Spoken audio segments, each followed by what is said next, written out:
Hello बच्चों, कैसे हो आप सब। देखो, हमने पिछली क्लास में अपने इलेक्ट्रोड पोटेंशियल के बारे में पढ़ा था, ठीक है। और हमने बहुत अच्छे से क्या कर लिया था, गैल्वेनिक सेल के कंस्ट्रक्शन को देखा था। अब इस क्लास में हमें क्या करना है, इस क्लास में हमें सबसे पहले तो ये जानना है कि इलेक्ट्रोड पोटेंशियल कितने टाइप्स के होते हैं। हमें ये पता करना है कि हम क्यों इलेक्ट्रोड पोटेंशियल की एब्सोल्यूट वैल्यू फाइंड नहीं कर सकते। हमें ये भी जानना है कि सेल नोटेशन कैसे लिखते हैं, ठीक है। और फिर हम अपने इलेक्ट्रोकेमिकल सीरीज की जरूरत क्यों पड़ी वो देखेंगे, और हाइड्रोजन इलेक्ट्रोड को देखेंगे, ठीक। तो चलो, सबसे पहले मैंने आपको पिछली क्लास में इलेक्ट्रोड पोटेंशियल बता दिया था, एक बार रिवाइज कर लेते हैं। मैंने आपको क्या बताया था कि जब मैं अपनी मेटल रॉड को उसी के सॉल्यूशन में डिप करता हूं तो क्या होता है, एक तरीके का चार्ज मेरी मेटल पर आता है और एक तरीके का चार्ज मेरे सॉल्यूशन में आता है, ठीक है। अब वो क्या होगा, अगर एनोड है तो मेटल्स पर मतलब इलेक्ट्रोड पर आ जाएगा नेगेटिव, सॉल्यूशन में पॉजिटिव। कैथोड है तो इलेक्ट्रोड पर पॉजिटिव, सॉल्यूशन में नेगेटिव, ठीक है। तो अब इन्हीं चार्ज सेपरेशन की वजह से क्या होता है, मेरा एक पोटेंशियल जनरेट होता है, और उसी पोटेंशियल को मैं क्या बोलता हूं, इलेक्ट्रोड पोटेंशियल, ठीक। तो मैंने आपसे क्या कहा था, नेक्स्ट लेक्चर में क्या पढ़ेंगे, इसके फैक्टर्स और इसके टाइप्स। तो सबसे पहले हम फैक्टर्स देखते हैं। ये तीन चीजों पर डिपेंड करता है, किन किन पर, nature of electrode, concentrations of ions in solution और टेम्परेचर, ठीक है। टेम्परेचर चेंज करने पर मेरा इलेक्ट्रोड पोटेंशियल चेंज होगा। इसीलिए हम बोलते हैं कि जब भी हम स्टैंडर्ड रिडक्शन पोटेंशियल निकालते हैं किसी भी चीज का, तो जिस टेम्परेचर पर हमने हाइड्रोजन इलेक्ट्रोड को सेट किया है, दूसरा भी हमारा उसी पर सेट होना चाहिए। बिकॉज अगर हमने टेम्परेचर चेंज कर दिया या दोनों हमने अलग अलग टेम्परेचर पर ले लिया तो वैल्यू हमारी दूसरी आएगी। खैर, वो हम आगे चर्चा करेंगे इस पर तो डिटेल में। और कंसंट्रेशंस ऑफ आयंस पे भी डिपेंड करता है और नेचर ऑफ इलेक्ट्रोड पर भी डिपेंड करता है। इनर्ट इलेक्ट्रोड होगा तो कुछ और बात होगी, और अटैकिंग इलेक्ट्रोड होगा तो वो खुद ही रिएक्ट कर जाएगा, तो अलग चीज हो जाएगी, ठीक। चलो, अब हम देखते हैं कि हमारी इलेक्ट्रोड पोटेंशियल कितने टाइप्स की होती है। तो देखो, ये बहुत इंपॉर्टेंट है।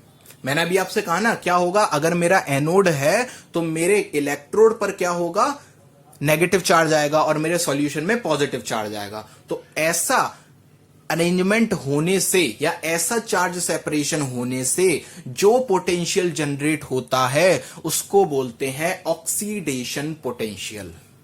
ऑक्सीडेशन पोटेंशियल से आप क्या समझते हो, सपोज मैंने आपसे बोला कि इस वाले आयंस का या इस सब्सटेंस का ऑक्सीडेशन पोटेंशियल ज्यादा है और इस सब्सटेंस का ऑक्सीडेशन पोटेंशियल कम है। तो इस बात से आप क्या समझे, इस बात से हम ये समझे कि जिसका पोटेंशियल ज्यादा है उसकी ऑक्सीडाइज होने की टेंडेंसी ज्यादा है, ठीक। जिसका कम है उसकी ऑक्सीडाइज होने की टेंडेंसी कम है, ठीक। या मैं इनडायरेक्टली बोल सकता हूं रिड्यूस होने की टेंडेंसी ज्यादा है, इसका मतलब ऑक्सीडाइज होने की टेंडेंसी कम है, तो ठीक है। चलो, अच्छा, तो टेंडेंसी टू गेट ऑक्सीडाइज क्या कहलाती है, ऑक्सीडेशन पोटेंशियल, ठीक है। और क्या बोल सकते हैं हम, it acquire due to oxidation of metal. जब ऑक्सीडेशन ऑफ मेटल होता है, जब मेटल का ऑक्सीडेशन होता है तो जो पोटेंशियल जनरेट होता है उसको हम क्या बोलते हैं, ऑक्सीडेशन पोटेंशियल, ठीक। तो ऑक्सीडेशन पोटेंशियल कब जनरेट होगा, जब मेटल का ऑक्सीडेशन होगा, और मेटल का ऑक्सीडेशन तो हम जानते हैं कहां होता है, ऑलवेज एनोड पर, ठीक। और हम बात कर रहे हैं गैल्वेनिक सेल की, तो गैल्वेनिक सेल में एनोड पर क्या होता है, रॉड पर नेगेटिव चार्ज आता है और सॉल्यूशन में पॉजिटिव चार्ज आता है। तो यही केस मेरा किसका हो गया, ऑक्सीडेशन पोटेंशियल का। अब चलो रिडक्शन पोटेंशियल पर, तो इसका जस्ट उल्टा क्या है, tendency to get reduce. Reduce होने की टेंडेंसी जिसकी ज्यादा, उसको हम क्या बोलेंगे कि इसका रिडक्शन पोटेंशियल ज्यादा होगा। इसमें क्या होगा, ये कैथोड पर होगा, तो इसमें रॉड पर पॉजिटिव चार्ज और सॉल्यूशन में नेगेटिव चार्ज आएगा, ठीक। चलो, अच्छा, अब हम समझते हैं कि हम ऐसा बोलते हैं ना कि अपने रिडक्शन पोटेंशियल और ये जो ऑक्सीडेशन पोटेंशियल है ना, इनकी हम एब्सोल्यूट वैल्यू फाइंड नहीं कर सकते, किसी के रेस्पेक्ट में निकालनी होती है हमें। और वो रेस्पेक्ट क्या लेते हैं हम, वो स्टैंडर्ड हाइड्रोजन इलेक्ट्रोड लेते हैं। कैसे लेते हैं, क्या लेते हैं, आगे अभी सब चर्चा करेंगे। पहले समझो, ये मेरा मेटल का इलेक्ट्रोड था, ठीक है, और उसी का मेरा सॉल्यूशन था, उसी मेटल का। मैंने उसको इसमें डिप कर दिया, थोड़ी देर बाद क्या हुआ, मेटल्स पर आ गया नेगेटिव चार्ज और बाहर सॉल्यूशन में आ गया पॉजिटिव चार्ज। मतलब मेरा जो इलेक्ट्रोड था वो क्या हो गया, ऑक्सीडाइज हो गया। मेरे आयंस कहां चले गए, सॉल्यूशन में, ठीक। अब मेटल पर क्या है, नेगेटिव चार्ज, सॉल्यूशन में पॉजिटिव चार्ज, तो दोनों आपस में क्या होंगे, अट्रैक्ट, ठीक है। तो एक समय ऐसा आएगा कि सारे पॉजिटिव चार्ज इस रॉड को चारों ओर से घेर लेंगे, ठीक। उसके बाद क्या होगा, अब सारी जगह तो घिर चुकी, तो क्या होगा, यहां से जो आयन सॉल्यूशन में आ रहा था अब उसके लिए ये हिंड्रेंस पैदा कर रहे हैं, ठीक। और एक समय ऐसा आएगा जब पॉजिटिव और नेगेटिव चार्ज के बीच में यहां पर इक्विलिब्रियम क्रिएट होने लगेगा। ठीक। अब हमने क्या पढ़ा था 10th में? हमने पढ़ा था पोटेंशियल जनरेट होता है सेपरेशन ऑफ चार्ज से, तो जितना ज्यादा पोटेंशियल डिफरेंस होगा उतना ही मेरे चार्ज को मूव कराना पड़ेगा। ठीक। तो अगर मुझे यह पता है कि कितना चार्ज मूव कर रहा है तो मैं क्या निकाल सकता हूं? अपना पोटेंशियल डिफरेंस। लेकिन यहां पर क्या है? यहां पर तो इक्विलिब्रियम आ गया। अब मुझे एक्चुअल वैल्यू नहीं पता कि कितना ट्रांसफर हो रहा है, बस मुझे इतना पता है कि जितना बाहर से अंदर आ रहा है उतना ही अंदर से बाहर जा रहा है। ठीक। मुझे बस इतना पता है रेशियो कांस्टेंट हो गया। मुझे ये नहीं पता कि कितने चार्ज अंदर जा रहे हैं, कितने चार्ज बाहर आ रहे हैं। तो इसलिए हम बोलते हैं कि एब्सोल्यूट वैल्यू जो होती है किसी भी इलेक्ट्रोड पोटेंशियल की, वो हम कभी भी फाइंड नहीं कर सकते because of this charge equilibrium. ठीक है, तो ठीक, तो इतनी बात हमने समझ ली। तो अब हम कैसे फाइंड करेंगे? किसी के रेस्पेक्ट में फाइंड करेंगे, और वो रेस्पेक्ट साइंटिस्ट ने ऑलरेडी फिक्स कर रखा है। वो होता है हमारा स्टैंडर्ड हाइड्रोजन इलेक्ट्रोड। ठीक। अब वो क्या होता है, कैसे होता है, वो समझेंगे, बट उससे पहले हमें गैल्वेनिक सेल में अपने सेल नोटेशन लिखने आने चाहिए। तो सबसे पहले हम क्या समझेंगे? How to write cell notation in galvanic cell. तो चलिए सबसे पहले उसकी चर्चा करते हैं। चलो, तो अब देखते हैं हम क्या shorthand notation for galvanic cell. ठीक है, फॉर एग्जांपल सपोज मेरे पास एक इक्वेशन लिखी हुई है, क्या? Zn solid plus Cu2 positive aqueous, Zn2 positive aqueous plus Cu solid. ये क्या है? ये एक ओवरऑल रिएक्शन है। ठीक है, हमने गैल्वेनिक सेल में देखा था ना, इसकी हाफ सेल रिएक्शन क्या थी कि जिंक मेरा ऑक्सीडाइज हो रहा था, कॉपर मेरा रिड्यूस हो रहा है। ठीक है, तो दो रिएक्शन को मैंने मिला दिया, दो दो इलेक्ट्रॉन का चेंज था, वो कट गए दोनों इलेक्ट्रॉन, और ये मेरी एक फाइनल इक्वेशन आ गई। अब मुझे इस फाइनल इक्वेशन को गैल्वेनिक सेल के शॉर्ट हैंड नोटेशन में लिखना है। तो वो कैसे लिखते हैं उसको समझो, उनके कुछ रूल्स हैं। सबसे पहले हम क्या लिखेंगे? सबसे पहले हम एनोड लिखेंगे, एनोड पर जो रिएक्शन हो रही है। उसके बाद हम लिखेंगे जो कैथोड पर रिएक्शन हो रही है। ठीक।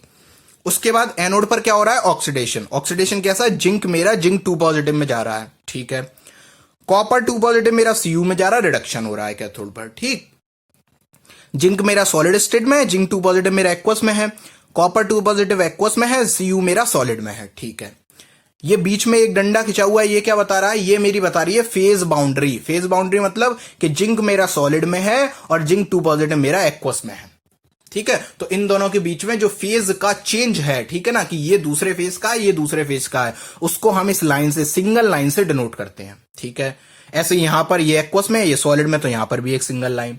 ये डबल लाइन क्या शो कर रही है? ये शो कर रही है सॉल्ट ब्रिज, कि इन दोनों के कंप्लीट करने के लिए सर्किट को मैंने एक सॉल्ट ब्रिज का भी यूज किया है। तो ये पूरी अगर आपके सामने सेल नोटेशन लिखा हुआ है तो आप इस सेल नोटेशन को देखकर अपनी वो जो पूरा वो कंटेनर बनाकर उसमें इलेक्ट्रोड डालकर पूरा सॉल्ट ब्रिज लगाकर पूरी एक गैल्वेनिक सेल तैयार कर सकते हो।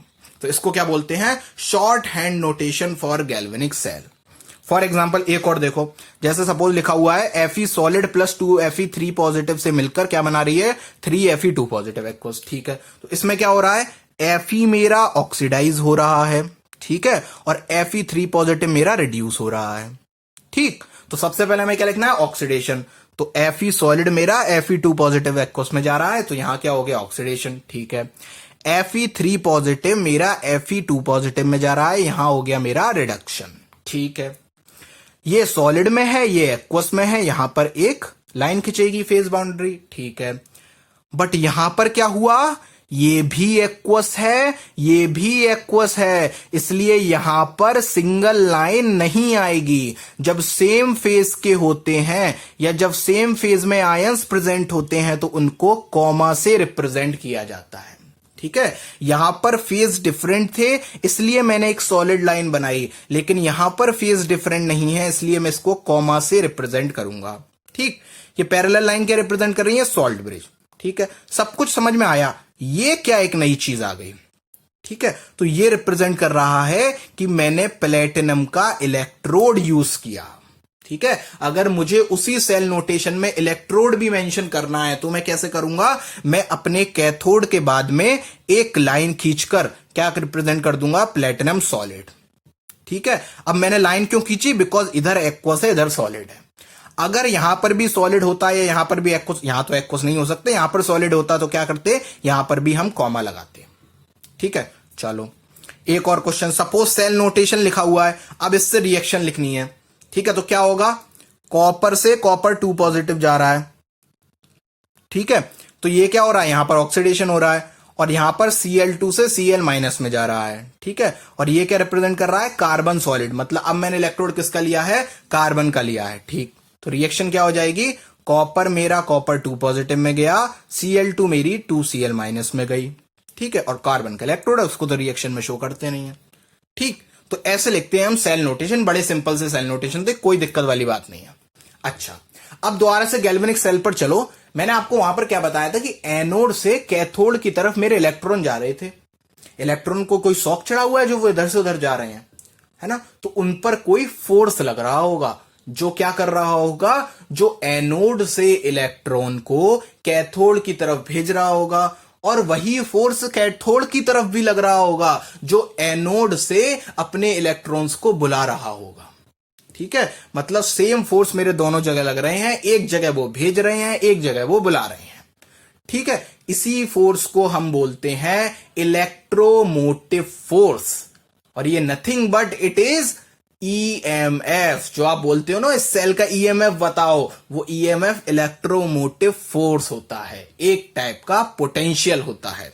तो इसको देखो क्या लिखा हुआ है, the force that pushes the negatively charged electron away from the anode and pulls them towards the cathode is called an electric potential, called electromotive force और सेल पोटेंशियल। ठीक है, अब ये एक टाइप का क्या है, इलेक्ट्रिक पोटेंशियल। इलेक्ट्रिक पोटेंशियल मतलब पोटेंशियल डिफरेंस क्रिएट हो रहा होगा, और ऑलवेज रिमेंबर, हम तो ये वाली बात जानते हैं, डिफरेंस हमेशा पॉजिटिव होता है। जैसा फॉर एग्जांपल मैंने आपसे बोला कि इसके पास 5 टॉफी हैं, ठीक है, और तुम्हारे पास 10 टॉफी हैं। ठीक है, तो तुम दोनों में टॉफियों का डिफरेंस कितना है, तो तुम बोलोगे 5 का डिफरेंस है। ऐसा ना बोलना कि -5 का डिफरेंस है, डिफरेंस हमेशा पॉजिटिव होता है। ठीक है, डिफरेंस का मतलब है अंतर। ठीक है, तो सेल पोटेंशियल क्या रिप्रेजेंट करता है, पोटेंशियल डिफरेंस। तो पोटेंशियल डिफरेंस हमेशा पॉजिटिव में होता है, इसीलिए हम ये भी बोलते हैं कि ई सेल जो होती है वो ऑलवेज पॉजिटिव होती है। ठीक है, गैल्वेनिक सेल में अगर मैं किसी का ई निकालूंगा तो वो हमेशा पॉजिटिव आना चाहिए। नेगेटिव आया तो क्या हो जाएगा, नेगेटिव आया तो या तो आपकी सेल गलत है, ठीक है, या फिर आपने जिसको एनोड मान लिया है वो कैथोड है, और जिसको कैथोड मान लिया है वो एनोड है। तो भैया अपनी पोलैरिटी चेंज कर दो, मतलब आपने सेल में कुछ ना कुछ गड़बड़ कर दी है। ठीक, चलो अब मैंने आपसे क्या कहा, अब फॉर्मूला देखते हैं किसका, इलेक्ट्रोड पोटेंशियल का। देखो कभी भी किसी इलेक्ट्रोड के लिए अगर मुझसे कहा जाए कि इसका इलेक्ट्रोड पोटेंशियल है सपोज 12 वोल्ट, ठीक है, ऑक्सीडेशन पोटेंशियल है 12 वोल्ट, तो आपका कॉमन सेंस खुद जाग जाना चाहिए कि इसका रिडक्शन पोटेंशियल होगा -12 वोल्ट।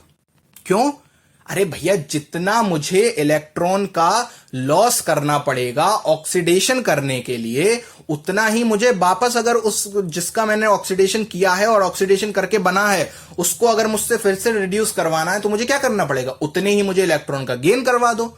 ठीक है, तो चेंज तो सेम ही आया, बस अंतर क्या हुआ, एक बार दिया और एक बार लिया, तो एक बार लॉस हुआ तो एक बार गेन हुआ। ठीक है, तो magnitude remain same but sign will different. तो अगर मुझसे कोई बोले कि ऑक्सीडेशन पोटेंशियल है सपोज 0.2 वोल्ट, ठीक है, तो रिडक्शन पोटेंशियल क्या हो जाएगा, -0.2 वोल्ट।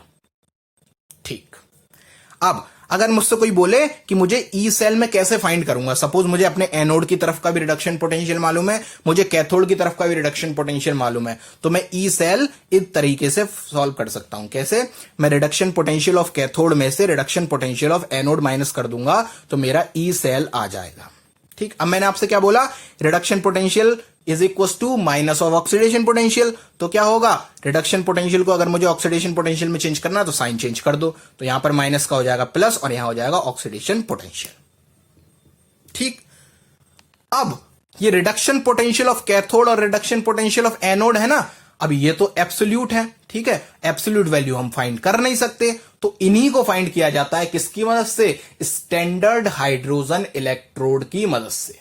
मतलब सपोज मुझे जिंक वाली तरफ का, जैसे मैंने एक तरफ जिंक जोड़ा था एक तरफ कॉपर की रॉड जोड़ी थी गैल्वेनिक सेल में, अब मुझे केवल जिंक वाली साइड का पोटेंशियल चाहिए, तो मैं क्या करूंगा, कॉपर वाली साइड को हटाऊंगा, उसकी जगह वो अपना जो हाइड्रोजन इलेक्ट्रोड का पूरा सिस्टम है वो क्या होता है अभी देखेंगे, ठीक है, उसको जोड़ूंगा, ठीक। और स्टैंडर्ड हाइड्रोजन इलेक्ट्रोड मैंने ऑलरेडी मान रखा है कि 0 है, ठीक है, और उससे कंपैरिजन करके मैं अपना एनोड वाला निकाल लूंगा।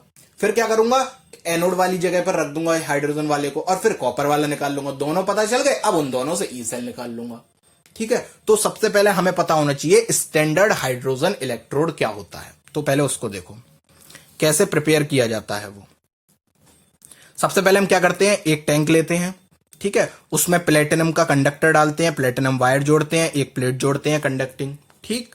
यहां पर एक सॉल्यूशन भरते हैं, किसका, एक एसिडिक सॉल्यूशन लेते हैं, मतलब यहां पर आयंस कौन से होंगे, H पॉजिटिव आयंस, ठीक है। उन H पॉजिटिव आयंस की कंसेंट्रेशन हम अपनी तरफ से क्या करते हैं, 1 मोलर, ठीक।